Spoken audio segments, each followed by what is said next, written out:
Allô? Allô? Sarobidy nga zany? Za le naka numéro ndrita agnaty bus igny fa aiza nga ndry mibidoko? Aiza ho andry mibidoko wa? Aiza lalana mifontroaka any aminareo fa za le naka numéro anao tagnaty bus igny sarobidy a? Inona?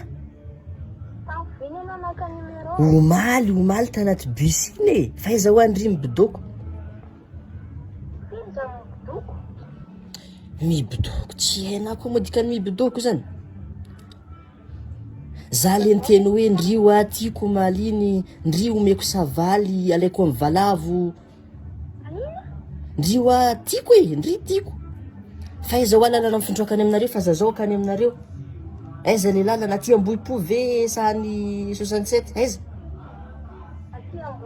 Aty Ambohipo. De aiza lalana mifontroaka any aminareo?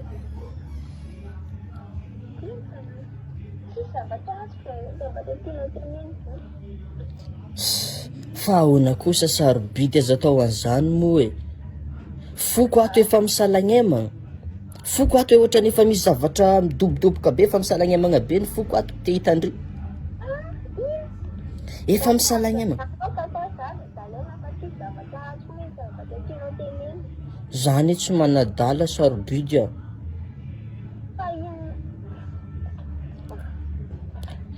Aza tapa.